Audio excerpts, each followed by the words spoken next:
Hi everyone! Welcome to the Empath Art. Guys, another love reading. Timeless in general. Take what resonates lang po. Maybe some part of the reading makaresonate kayo. Some part of it hindi. Totally makaresonate na parang kwento ninyo ito or hindi naman kaya. Dahil iba't ibang mga love connections at mga energies. Pero tignan po natin kung ano po ang ating mababasa. Mga mensahe at gabay sa buhay, pag-ibig, and life in general. Spirit, guys, send me messages on love connections ito, lessons in life and guidance na nais mong ipabati sa amin. Mga aral at gabay sa buhay, pag-ibig.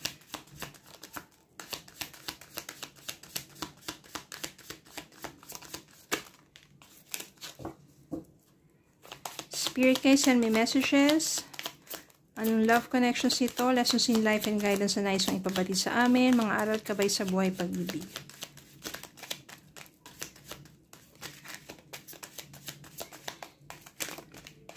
Okay, tignan po muna natin itong mga to.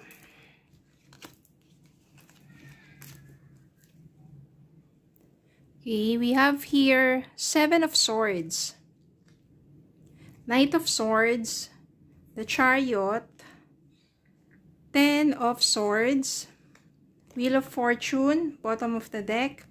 We have here 3 of Cups, kuha pa tayo, 3 of Swords, and Page of Wands. Another one is 2 of Pentacles.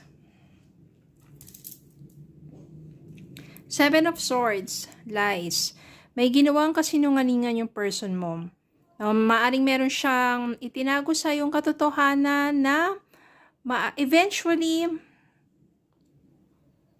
malalaman mo na rin. Mabubulgar na rin ang katotohanan. Di ba wala naman kasing ano eh.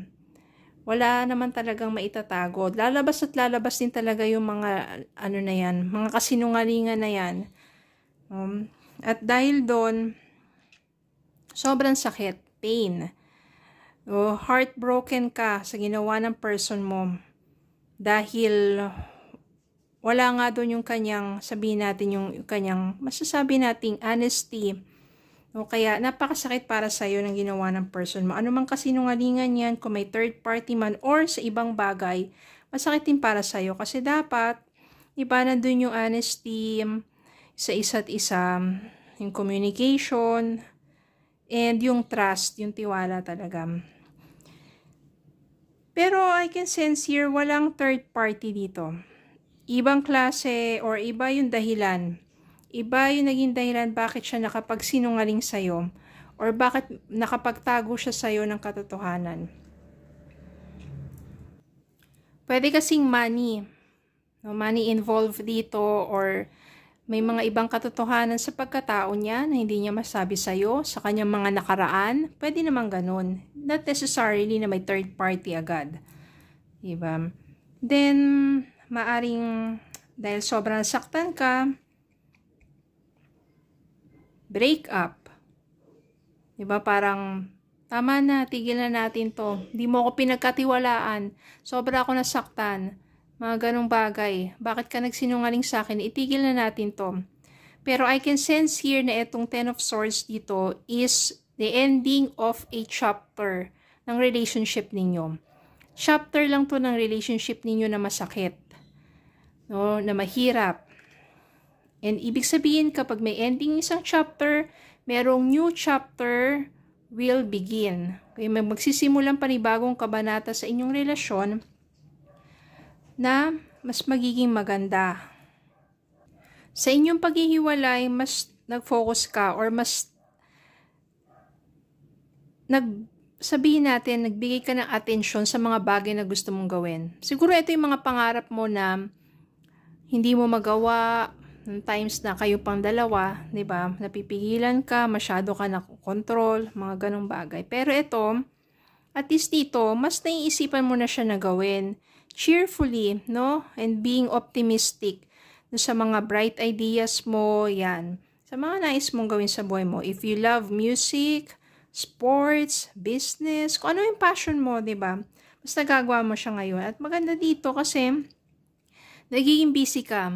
Natutuon yung attention mo doon, nawawala doon sa sakit na nararanasan mo. Pero ang ano dito is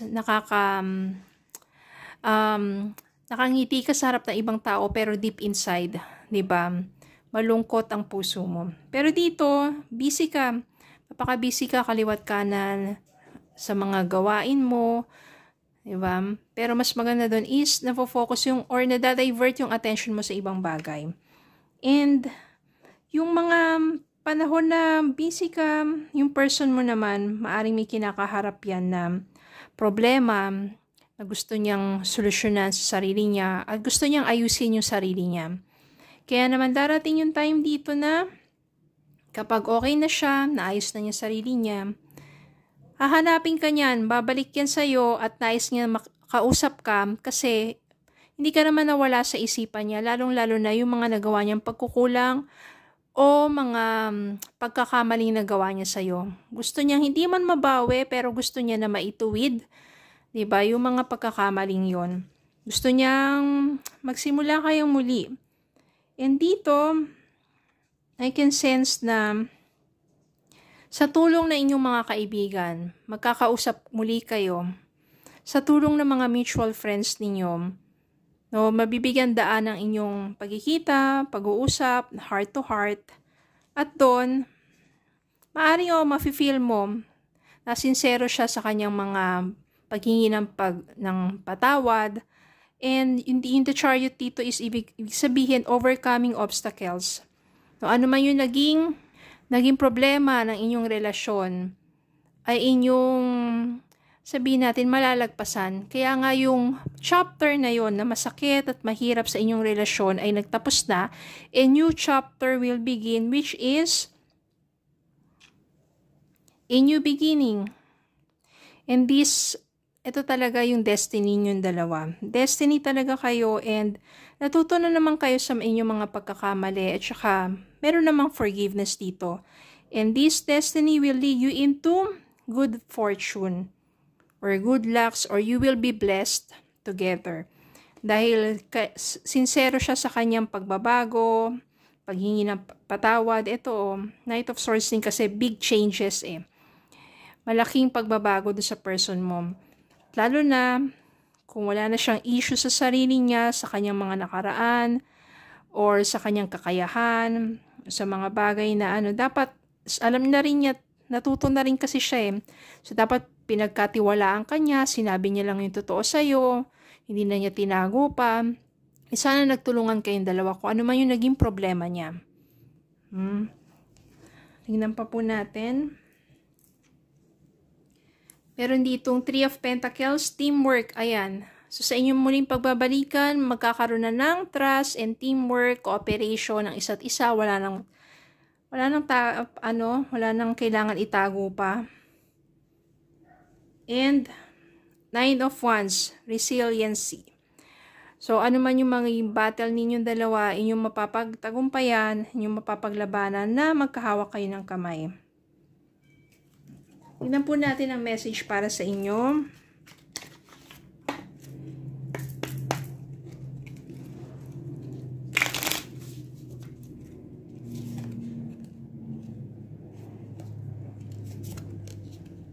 Unbreakable love. This person has a genuine love for you. You can overcome any issues that may arise. Mahal ka naman talaga niya. Katulad niya na sinabi ko sa umpisa, I do not sense here na meron third party. Meron naging problema lang yung person mo na itinago niya sa'yo dahil maaring gusto niyang harapin na mag-isa lang at ayaw ka na niyang parang madamay pa or masama pa sa gulo or maabala pa. Pero syempre ikaw, diba, parang masakit sa'yo, bakit hindi mo ko pinagkakatiwalaan or bakit kailangan mo itago sa akin yun? Bakit hindi mo ko hinayaang tulungan ka? Parang ganon. Okay, so pero mahal ka naman talaga ng taong ito.